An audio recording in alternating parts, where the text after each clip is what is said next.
Before I introduce our first speaker, I'm going to go ahead and introduce all the dignitaries and past dignitaries that are in the room. Mr. Bob Green, Robert Bob Green, who served in 1974 as an interim county clerk after Jimmy Knight passed away and was elected in 1976 and served to 1994. Can you please stand up, Mr. Green?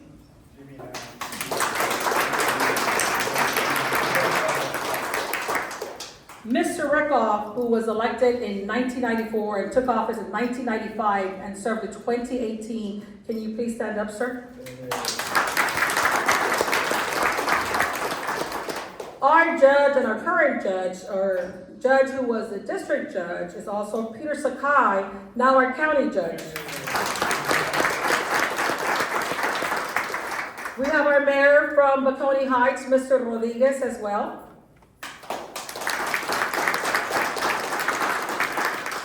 And we have Mr. David Marquez with Economic Development, also in the room. Can you please stand up? And we have some representatives from our commissioners, Historical Commission. Can you all please stand up? Ms. Linda and your team. And we have the amazing Daughters Republic of Texas also in the room. Can you all please stand up?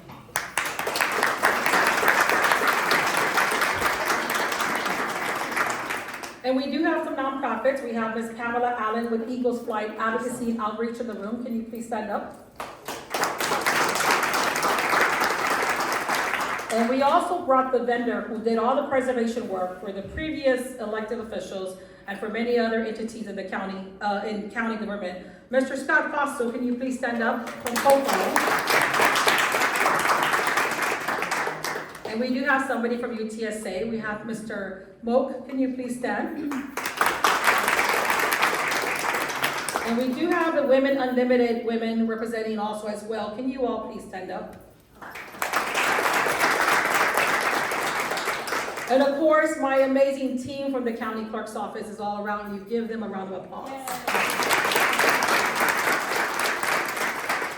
At this time, I will bring up Mr. Nelson Wolf, and he'll speak about the importance of the partnership of the preservation work for Bexar County that took place in 2021 and now able to be released to our public to access comfortably from home or internationally. Can you please come forward? Well, Lucy, let me thank you for the tremendous job you're doing as county clerk. We've had a long line. Robert Green here. It goes back a couple of years, and Jerry here. We've had some great county clerks, and Lucy has really taken it to a whole new level in terms of preserving records and doing more than just Bexar County records.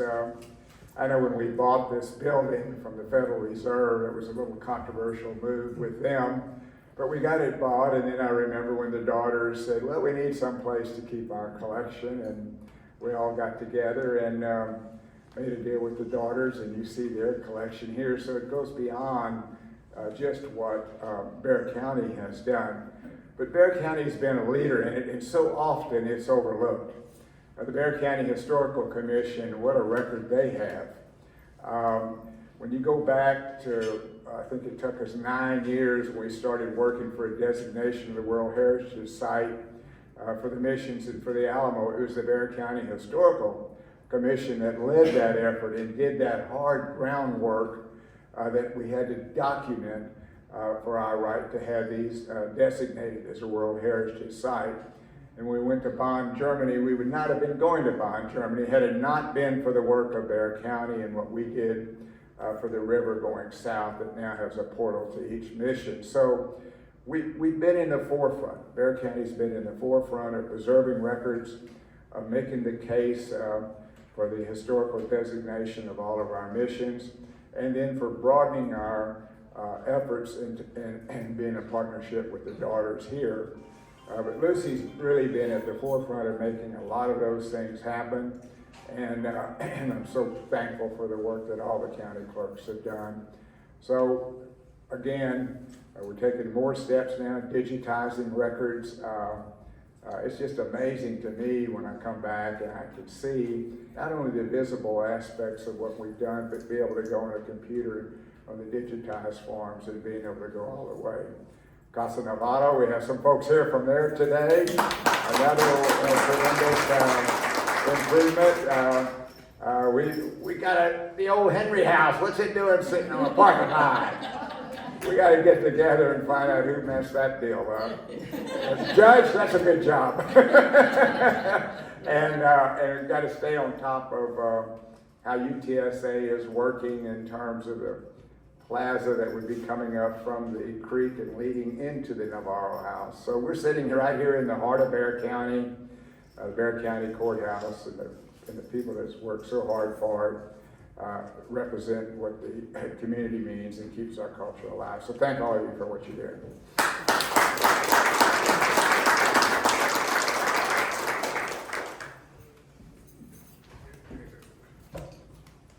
At this point, I'm going to bring forward Raquel Montalvo, who's one of our chief deputies for the operations, and Priscilla Hernandez, who worked on the contract and the proposal for 2.5 years. It was day and night that they made this contract possible and feasible for us to pass the preservation project. The largest project ever passed in the state of Texas. Dallas County passed a $20 million project after we passed our project as well. So Raquel Montalvo, with all due. Thank you.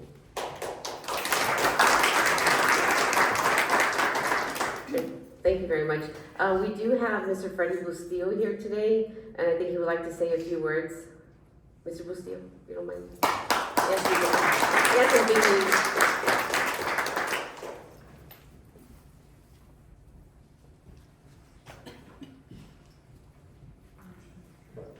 Good morning. Good morning. It's been about, I guess, 3 or 4 years ago when I first received the invitation from Ms. Adame-Clark to speak to the county clerks from around the state of Texas on the importance of historical preservation. So we started out by, I was speaking to the choir when you think about the county clerks. But reality, as I was speaking, I learned more about how they had not really taken the effort yet to digitalize and preserve their documents. So we talked about the importance of that preservation of documents and artifacts and why it was so important. From our perspective and my perspective in particular, if we don't tell the story by digitalizing those documents or artifacts, and we don't tell the story to the next generation, the information just continues to go downhill. And the younger generation won't remember what our ancestors did. And so we had that conversation about the importance of saving those documents, not just the paper documents, because that's easy to do sometimes, but what happens to the paper documents when you don't digitalize them. We at the Canary Island Descendants Association, thanks to the Conservation Society, we were able to digitize all of our applications. And with that, we also had a Roots Magic software so we could cross-reference. So if an application comes in and people think, well, applications, they're 2 pages, 3 pages, not really. If you're applying for a direct descendant at CETA, you need birth records, death records, marriage records, all kinds of other documents in order to prove your lineage back to one of those 16 original families. So sometimes those applications are 30, 40, 50 pages long. So it's not a one-pager. Well, in the past, what was happening is we'd have all those documents, and as we're trying to link the families together to say, okay, you are a direct descendant, they were having to manually go through them page by page. You know what happens. The oil off our skin gets on the paper, it gets torn, it gets messed up. Eventually, you lose that information. So again, we were able to digitalize them, and then with Roots Magic, connect them. So if a member says, I want to apply today to the Canary Island Descendants Association, and I am related to Lucy Adame-Clark, and she's already a member, we can go to her file and make the connections in order to prove that relationship. So that's, again, that's one small example of why it's so important to have those documents. The other, from a personal perspective, was preserving a Christ child that we've had in our family for over 300 years. And when we applied to put it at the Bob Bullock State History Museum, they strongly recommended that we visit with someone that could help us preserve that artifact. And so we engaged a lady in Houston. She was able to preserve it for us, and it now sits at the Bob Bullock State History Museum and will be there until July of next year. And upon our return, we'll hold on to it for a few months, maybe a year, maybe a little longer. But the Alamo, the new Alamo Museum, Gallery number 3, which is dedicated to the Spanish colonial period, has decided that they will accept it as a loaned item. So it's those kinds of things that we owe it to the next generation. We owe it not only to our ancestors in the past, but we owe it to our kids, our grandkids. If we don't share the story about where we came from, how will the children know? So that's just another example of why those artifacts and those documents need to be preserved. Another example is we just did it yesterday, is we had our family gathering, and we commissioned a oil painting of my 4th great-grandfather, who was in the Spanish Army. And we have an oil painting of him, and we released it yesterday to the family so they could look at it. Very proud of that. It was something that the family had been talking about for years, but until you really put your heart and soul into it, and the dedication, and I have to give my wife a lot of credit because she managed the artist and went back and forth. It was over a year process of trying to develop that oil painting.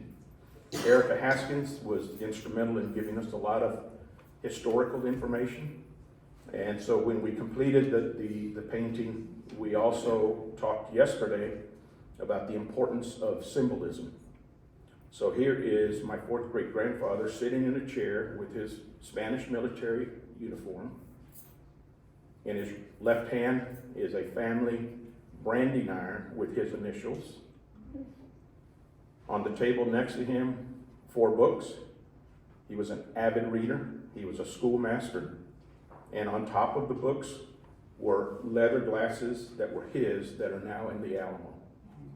So it's not only the painting that we wanted, but we have to show the symbolism of why it's important to have those other items and talk about them. In closing, I'd like to share and give a big thanks to Dr. David Carlson, Raquel, who's in the room. Where are you, Raquel? Raise your hand. Oh, back here. And obviously, Ms. Lucy Adame-Clark. About a month ago, we had a delegation from the Canary Islands. It was about 20 people. The president of Lanzarote, one of the islands, along with his top government officials, and about 15 additional businessmen that were in San Antonio to learn more about what the Canary Islanders did with the start of San Antonio. So we shared all that story. Now, we had been to the Canary Islands multiple times, and we kept talking to them about the importance of taking their documents and digitalizing them. Now, there's a gentleman who's the archivist in Lanzarote, and David has met him, Francisco Paco Hernandez, and he has over 2 million pages, 2 million pieces of paper in his office with the history of families back to the early 1500s. And they're all still paper. So think about it, when someone goes to visit him to get a little information about their family, he's flipping through pages, flipping through pages.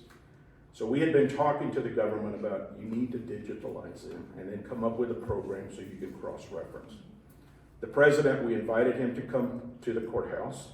He was greeted by Bexar County Judge Sakai. We brought him over to the Spanish archives and to Lucy's office. She, Raquel, and David walked them through how they have preserved the documents and how they're linked together and why it was so important. And I joke a little bit, but we were downstairs in the vault, and we had already been upstairs going through the process. Raquel had worked on the computer, showing them things. And we're downstairs, and David's going through some information, and he does this. This is his favorite thing. He looks around, and there were a couple of us with him, and he goes, "Hecho," meaning done. I don't want to know anything about it. I'm done. We're going to do it. He went back to Lanzarote and within a week had already talked to his staff about hiring an additional person to help them digitalize everything. They're now in the process of doing that and setting up the framework for how those documents will really talk to each other when they're digitalized. So it was a big coup, and I have to thank you and your staff, because we had been working on that conversation for years. And it was, he was always generous and yes, yes, yes, but not until I think he saw it in action did it really hit home. So to me, that was a big coup to make that happen. So thank you all so much. It's important.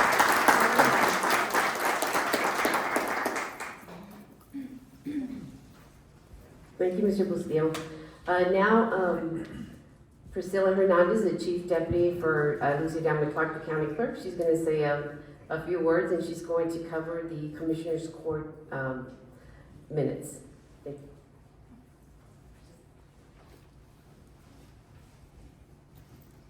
Thank you everyone for being here today, joining us as we unveil this project titled Preserving and Providing a Gateway to History at the Bexar County Clerk's Office. I wanted to start briefly with discussing Commissioner's Court minutes. Seeing how this project was first approved by Commissioner's Court in 2021. So there was a lot of back work on the back end, getting this contract going, but it was because of Commissioner's Court that their approval that allowed us to move forward with this project of this magnitude. Commissioner's Court minutes are a court of record, and all minutes of the proceedings are recorded, and they're permanent documents that are maintained by the county clerk's office. So these minutes are essential in counties, right? They tell our story, they tell our history, so that future generations can go back and look at these records. There's a lot of firsts in these records, a lot of firsts, oaths and bonds from elected officials. There's approval major projects across Bexar County, and as well as how we navigated the COVID pandemic, right? All of this is in the history of the minutes. So they're very critical in Bexar County and especially in other counties as well. 10 years ago, I had the honor of serving as the Commissioner's Court backup under Mr. Rickoff's administration. And I have to say, I just loved it, right? I loved hearing about what was going on in the county. And at that time, 10 years ago, we didn't have this cloud-based system. The records prior to 2001, we had to look in index books, and then we had to go from the index book to the actual Commissioner's Court minute to look for records. So it was a tedious task, right? And so as we've evolved and as we've continued to preserve records under Ms. Adame-Clark's administration, these records have become available online. And the great thing about these is, so not only have they been preserved and digitized, but they're available online and you can search through them by OCR functionality, optical character recognition. So you're able to search by keywords, right? And it pulls up the records, and it's such a great feature because instead of having to go through books and spend hours just looking up like something that you may not find, the system allows you to search by keywords, and it's just such a great feature. So we're excited to roll this out so that everybody can, learn more about the county, learn more about what they're doing for you as constituents, as community members. And so it's just, the Commissioner's Court is something that I hold dear to my heart, right? Because I had the privilege to serve as a backup for the coordinator. And, just seeing how the county has evolved, how our office has evolved, and this is just one series in this preservation project. So I'm excited to be here. I'm excited for Raquel Montalvo, who's gonna speak next. She's gonna talk more about the rest of the projects within this preservation project. And she'll go more into detail about what that entails, right? When we talk about preservation, when we talk about imaging, what does that entail? And she's gonna be able to speak more on that. So at this time, I would like to welcome Raquel Montalvo, the Chief Deputy of Operations for Ms. Adame-Clark.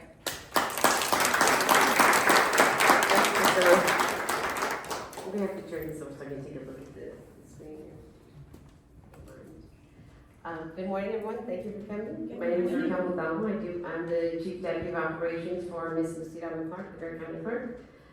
So today we're going to discuss this huge preservation project that we've been working on for 2.5 years. Okay, so the need for preservation funding is there. One of the main things is the county clerk and all the other county elected officials and directors and offices are required, they're required to according to statute.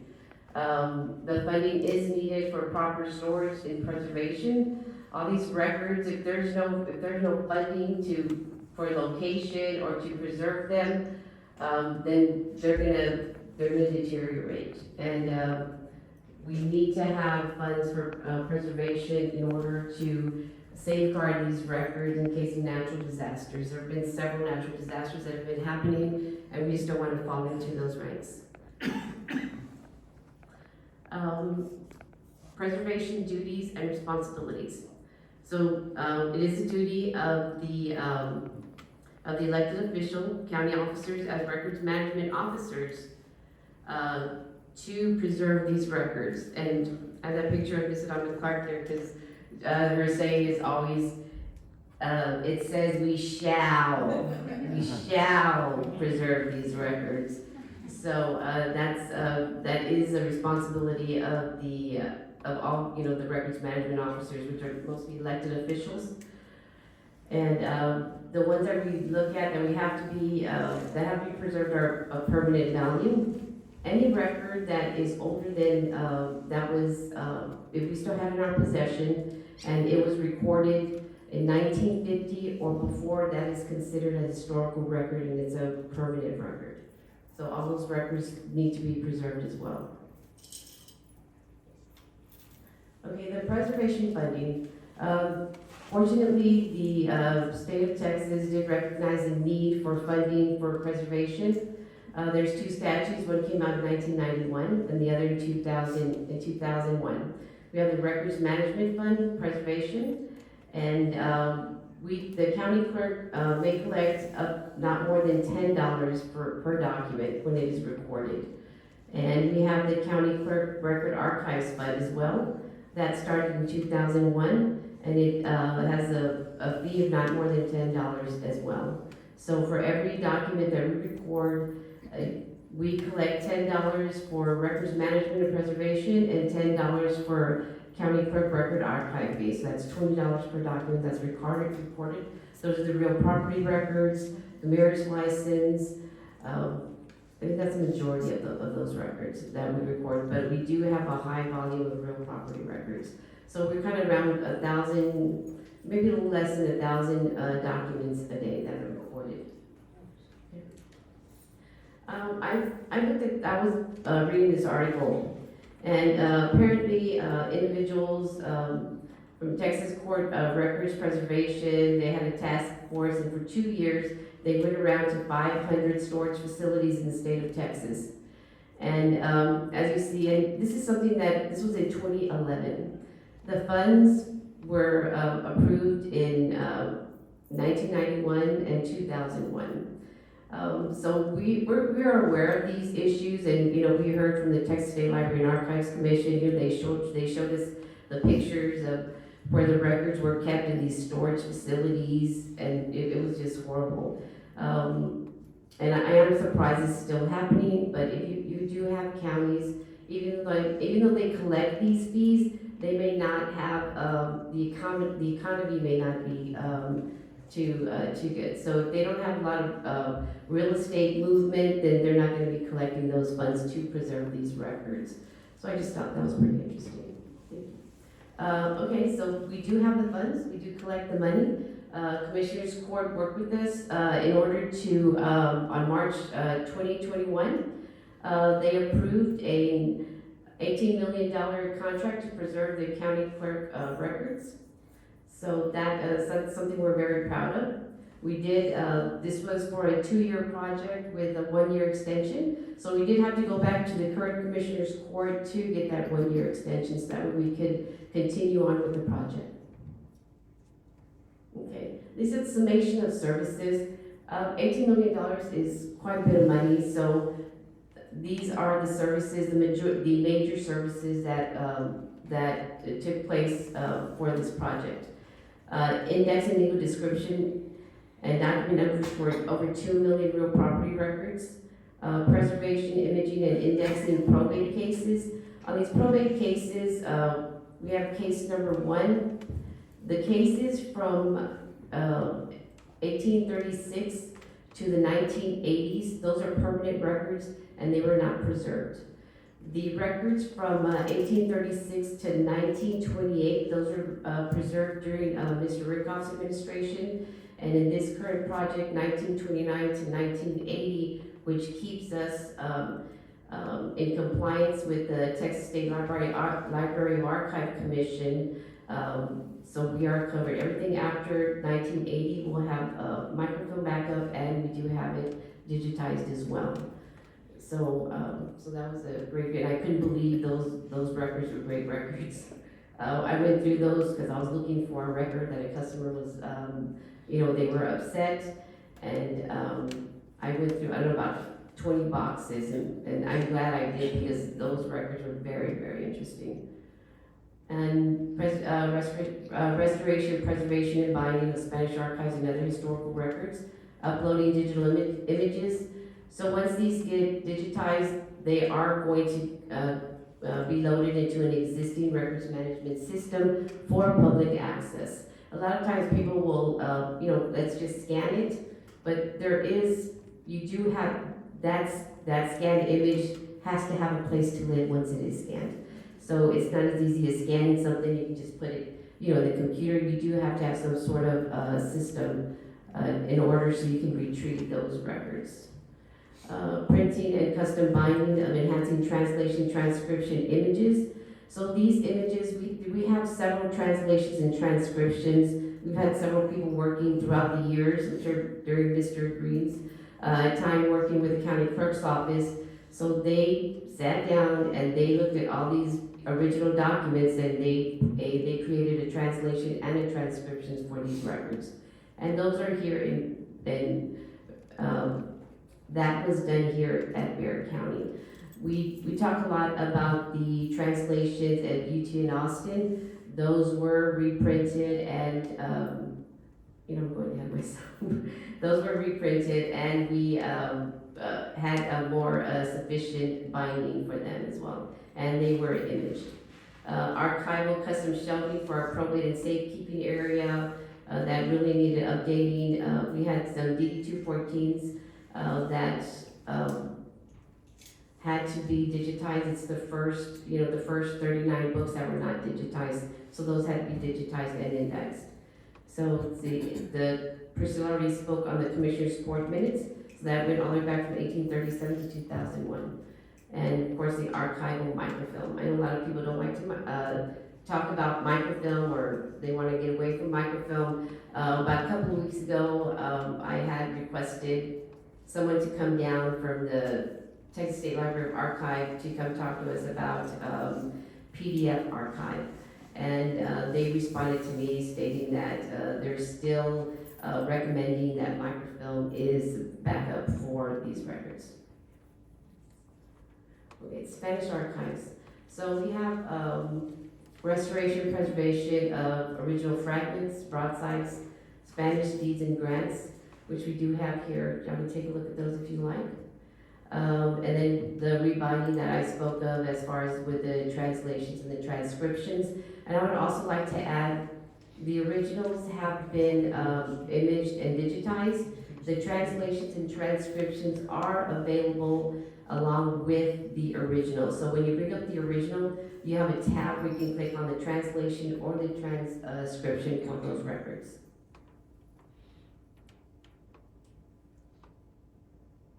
Okay, this is the Portfolio Diaz. This has been preserved, and it's right over here on this part if you want to take a look at it. And then the translations from UT, those are the records, and that portrait on top, that's how they were sent to us from UT of Austin. So we had them reprinted, imaged, and rebound, and those are available on the website now. And there are optical character recognition, so you can just do a search by name, by image search, so you should be able to locate those records as well, easier. Okay, we did do some work with Public Works. So this is one of the larger maps that they have. It was a two-piece map. It was created in 1913. And on the left side is, I guess more difficult to see, is before, and the right side is the after. That's on the right side. That's actually at the co-file plant, and so we were fortunate enough to see it after it had been preserved. And we do have a couple of other, the blue portion in the back is also a public work document as well. Probate records. So I kind of touched on the probate records. So the first slide, that's how the probate records were stored. So I went through all those boxes and I opened them and I went, I was searching for that document. I just remember the name I was looking for. I was looking for Albert Black. So then we have thousands. I think we have 3,000 books. So we went from 1836 to 1980. And so those are the books there, and they were shipped in on pallets, and then we house them on the shelving. We also have eminent domain cases and small estate cases. Eminent domain cases are available online. Public Works does use those when they do research, when anything has to be done with property, whenever they have to do something to those properties. And since we're on the subject of probate, the probate records do consist of guardianships. And after emancipation, I noticed in my research that there were, I noticed a few guardianships for the minor incarcerated, the individuals that were emancipated.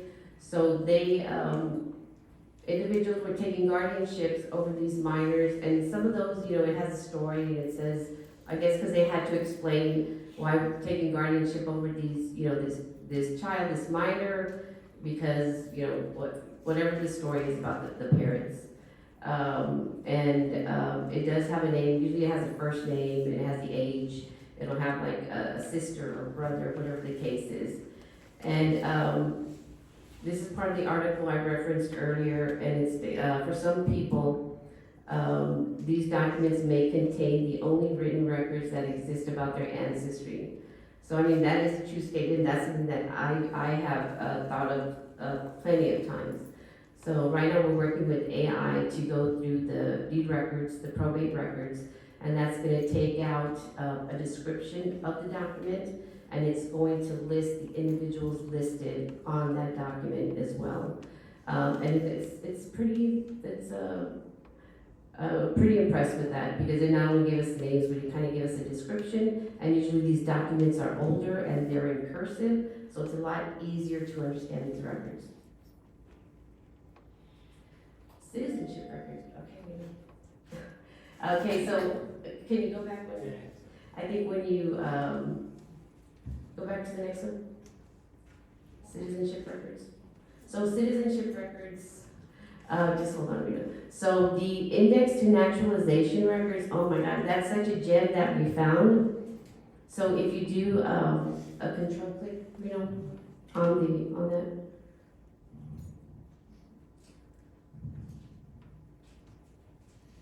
Shift or control? Okay, and would you close that please? And then you'll have to use the bar to go up and down. So if you notice here, on the bottom part, you'll see, I guess the thing that really, can you enlarge it? Right there. If you look at the top, you have the name, you have the age, nationality declaration, guardian, citizenship granted. So there's records in the county clerk's office and in the district clerk's office. So this is kind of like a map of where everything is, and I think it's just so incredible because you have all these books. You have probate, you have naturalization books, you have, I think there is a criminal, you go up to there's civil on the right side. It even has a column for county and a column for district, so you know exactly where to find that document. So I was pretty impressed with that. Can you move on, please? So I noticed here, there's a few names I noticed. Minger's in these books, the one that opened the Minger Hotel. And I noticed right here, This is Josky Alexander, and Julius was the father, Josky Alexander the son, and Albert as well. So, so if you go down, the column, when you go down to Josky Alexander, you'll see, county criminal, the at law number 2, criminal, criminal journal, and then it has a volume and page. So we have the index book here, we have the county court, the book here as well. So if you go to the, can we go back with me please, to the, yeah. Right, and then you can go to the, so we have naturalization records that you saw listed as well. And the declaration of intent, we're gonna look at the declaration of intent for, Alexander Josky. So first he applied for, I guess citizenship. This is declaration of intent. And this was in, he came into the United States on May 13th, 1874. And then, so this is for his declaration, we wanted to be a citizen. So if you go back, please, Reno. And then, so when we looked at the index book, we saw the county criminal court journal. So he applied, so it went to court, and this is the actual paperwork he was granted his citizenship. So if you can, it's kind of like I know it as like a blanket order where there's several names on there.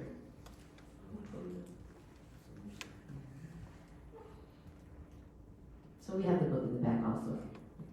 So it's pretty much a blanket order where the citizenship was granted for all the individuals, including Alexander Josky.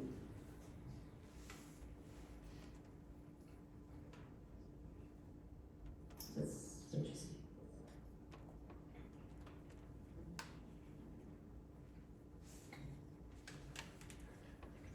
Okay, thank you. So we can go to the next slide. Yes. I don't know if David will look at that. I mean, you can see the name. If you scroll it, this is Refugees of on the side. Right there, see the second name right there, 22 in Germany. I think in the index book it says Prussia. I don't know if it's Prussia or Germany. So we'll go to the next slide. Okay, so we have historical land records. A lot of, I just want to make it clear, Spanish archives, it was, of course, when the Spanish ruled here in 1836, but that's, the Bexar County started after that. So we have historical land records. We have several historical records. We have historical judicial records. We have a Plat Index book. We have road minutes, Bexar County district files, index to survey records, Bexar District Field Notes, and water rights. A lot of these records have been locked away in the vault. We have the originals. Now these records are, they've been preserved, they've been imaged, they're indexed.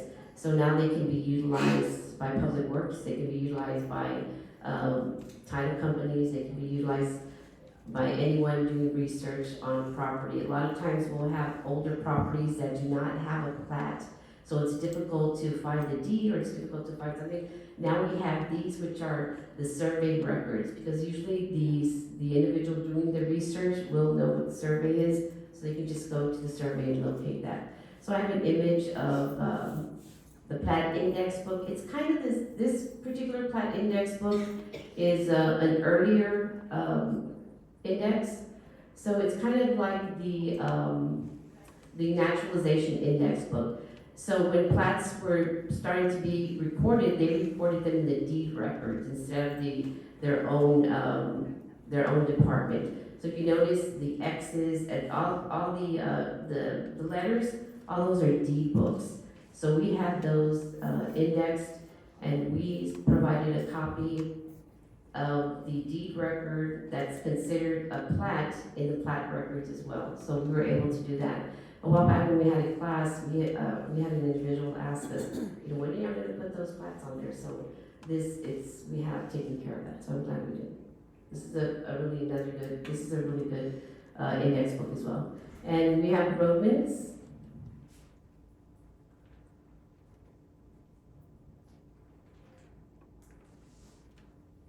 Okay, like the last last 2 pages, I think, 6, 7, 8. This is Commissioners Court approving, we can go straight to the map, but the last page. We have to minimize it a bit. Actually, move up so we can know what it is. I don't think I memorized it. If you go further up, please.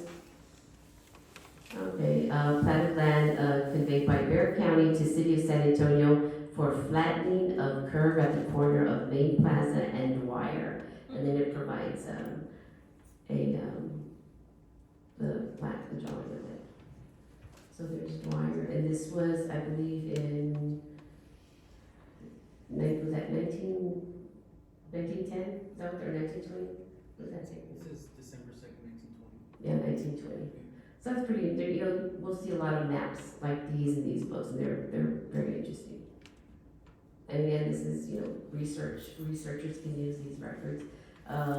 When anyone's looking for something, usually Commissioners Court, they're looking for something, or Public Works is looking for something because something's going on with that little piece of land, and they need to find out what the background is on it. Index to survey records, Bexar District Field Notes. We have water rights. It's page 2 or 3. So these are a couple of gentlemen that they were going to start using the San Antonio Canal to irrigate their land and for their cattle. And then I like this one because it has a pretty cool map. If you scroll down a little bit.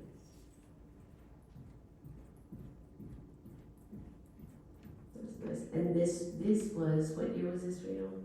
And look at that condition it's in.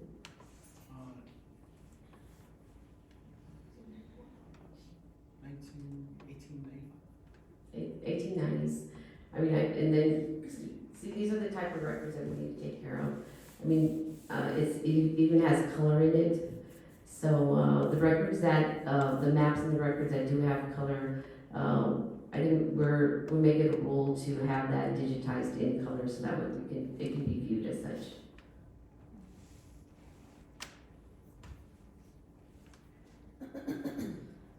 Preservation projects. So, like I said, $18 million covers a lot. So these are other records that have been included in the projects. 506 plats and posters, which they were preserved. Election records, record of trademarks, Spanish deeds, citizenship records, we know those. Marks and brands, property records, records of alien ownership, record of foreign. We tagged the book as record of foreign ownership. We have some marriage records, some intent to marry. I want to say go back to the trademarks. We do have like a few, I think it's our first few pages of Elizabeth Arden. I think she filed like 3 patents. Preservation, all those records were preserved, deacidified. I mean, it's just a whole science behind this, that just to make sure that these records last forever. We have miscellaneous file folders, there's 14 loose leaf items, so all of those are preserved as well. And we do still get microfilm for these records. Okay. So this is the public search. This is a flow chart of the before this project was completed. This is what what you were able to look at if you were to go online on public search. So we have, land records, plats, assumed names, marriage. So on the next slide, these are all the additions to the public search. So now you're able to search several more. Then we've added about 10 more departments along with the document types as well. That's quite a bit more records. You're able to search online now. Those are my questions. That's it. Is there any questions?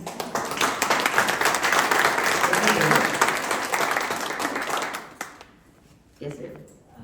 I'm fascinated. The scope of the record keeping is absolutely amazing. And I'm struck by the fact that there are so many different kinds of records, whether they be land or court cases or commissioner's court or marriages or what have you, what kind of collections management system is used for this kind of scope? So when we were working on this project, we met with GovOS, we met with CoFile. We had about 12 people on their team. We met every Thursday to go over all these records.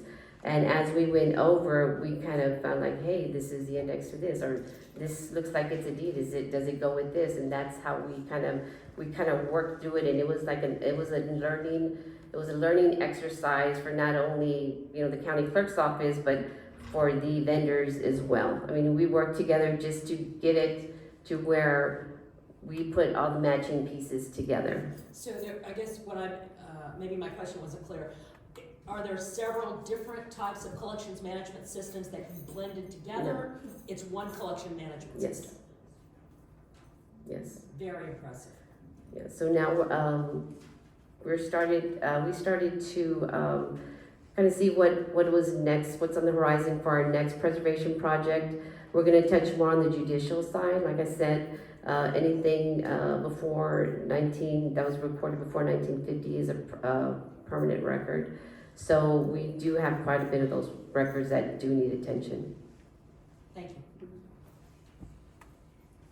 Yes, ma'am. How far back do your records go for African Americans?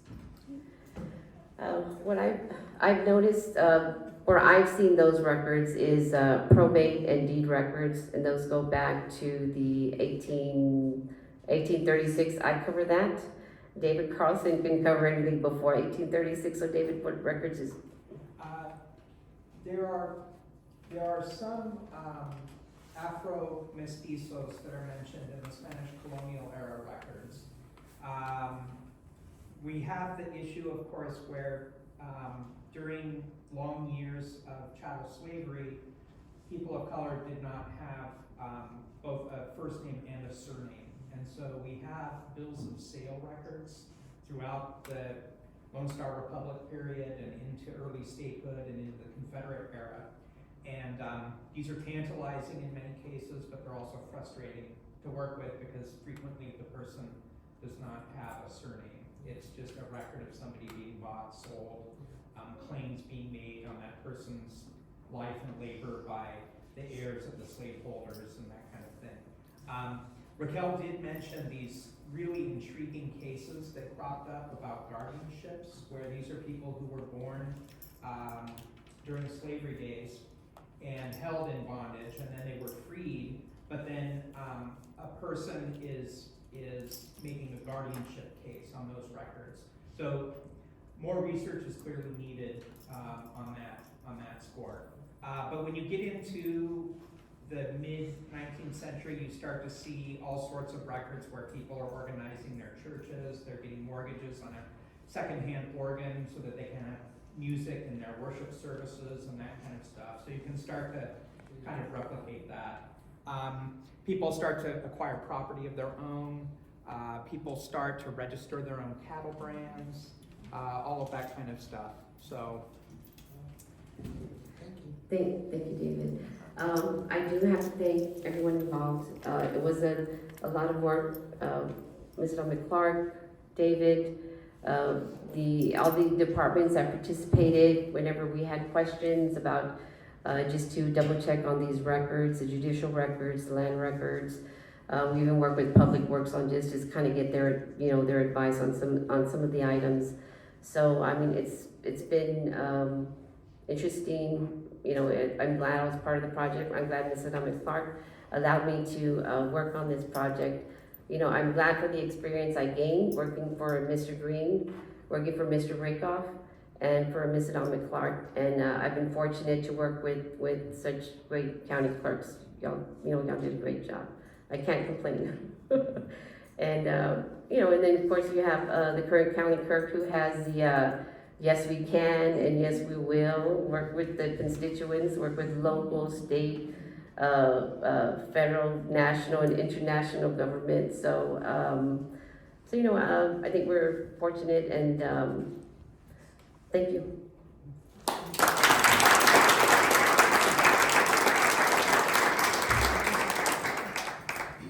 Well, in closing, Priscilla Hernandez, Raquel Montalvo, and the rest of the team, thank you for your dedication and your hard work. Coming from county government myself, from the sheriff's office, I was there from 1997 till when I got elected in 2018, I knew the importance of our history. When I transitioned with Mr. Reckhoff, it was a very seamless, very peaceful transition. Literally, he gave me the keys and spoke to me about the Spanish Archive collection that was separated in 1899 and is housed in UT of Austin. Dr. Chiscano, who I had the honor of meeting, who has passed away, and Dr. Almaraz, who also I had the honor of meeting, has passed away as well, came to my office within a year of being in office and had a conversation, a long drawn out conversation. What are you gonna do with the Spanish Archive collection? When are you gonna preserve the records of Bexar County? When are you gonna do this? When are you gonna do that? And I knew judiciary needed some help because that's what I worked in. That was my expertise, my field. I said, give me 2 to 3 years as we do a whole audit of our records. We go look and see what we have in our vault, what we have in the record center, while I help the judiciary set up and get going to make sure that all the manual records become an automation to our judicial system. The first year that I came into office, I went in front of Commissioner's Court under Nelson Wolf in April of 2019 and asked for automation for judicial records prior to COVID, not knowing COVID was gonna happen. We implemented File 360, and I'm so glad that we did before Tyler. At the same time, my team was working here and at the Record Center, trying to identify all the needs, preservation, indexing, scanning, and then Freddie comes along and also comes and said, what are you gonna do with your records? What are you gonna preserve? What are you gonna do? And I said, give me 2 to 3 years. Sure enough, 2021, we went ahead and worked on the biggest project because I looked into other county clerks, circuit clerks, and saw that they were begging for funding. They were begging for funding and grants to preserve their records. Not knowing that in Texas, we were special because we had a statute that supported us monetarily. And then we had a body from the Commissioner's Court that was championing the preservation of county history. So that was very good for us to move forward in 2021 during COVID to finalize the biggest project ever in county history. What we're working on now is putting artificial intelligence in place to do auto documentation and create a repository, a digital repository on our website so you can search the Black history, the Native American history, the German history, the Canary Islander history, and everything else. We want to make it easy for you. We want to make sure that you understand, even though you're from Baconey Heights, Mayor Rodriguez, your history lays in our county records. When did your city become a city? Right around 1950. So before 1940, 50. Before 1940 or 50, that was incorporated as an unincorporated area in Bexar County historical records. Sandy Oaks just incorporated their municipality. They were part of the unincorporated Bexar County area. We're always partnering up with our partners in our community, like the African American history. My first year, we brought out all the history for Black history on enslavement in Bexar County. There's a big amount of records. Bexar County accepted those records because it tells a true story of what took place in Bexar County. Other county clerks are doing the same, but they have to apply for grants. We are very blessed in Bexar County to have the funding that we have, but Florida dealt with disaster. They lost millions of records. I talked to the Chief Justice at Florida area, and he said a lot of records were lost during the flood. We are trying to be proactive in Bexar County, not under my watch. Under the County Clerk's Administration, we are responsible for all this. I want to give credit to Mr. Green. During his time, in 1991, the bill had just passed. They were trying to work out the funding, but he was the first one to put in place imaging in Texas. In 2001, when he came into office in 1995, and he went on to preserve almost close to $8 million of preservation work, but did more automation and did cloud-based system for the rural property land records. Under our administration, we will continue to improve and give you more accessibility. If you have any idea how we can benefit you, with all means, please reach out to my office. Also, as a record management officer, aside from the 18 million, we probably have spent close to about $8 million helping public works, helping other dignitaries in our office, the district clerk's office, and her collection. We were able to find a Sam Houston land grant from 1834. But we wouldn't find these documents if we're not looking for them. I want to make sure, along with my team, that once we finish this preservation that we did now, we work on a bigger preservation to get everything digitized and preserved so you can have it at the tip of your fingers.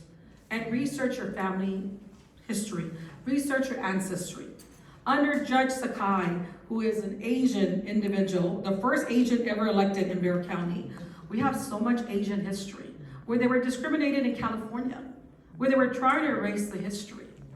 I was against erasing the history of our covenant records, because if you erase the history, you're gonna repeat history.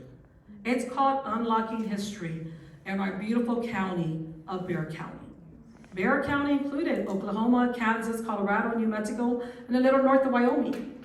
Can you imagine what more we can find? So many of you all can continue writing books, articles, and put them out there for our community to read, and then come back and visit the beautiful county clerk's collection. Thank you all for coming this day, a historical day of Bexar County, and we look forward to continuing to partner with each and every one of you. And I want to thank you, Bob Green, for being here, 90 years old.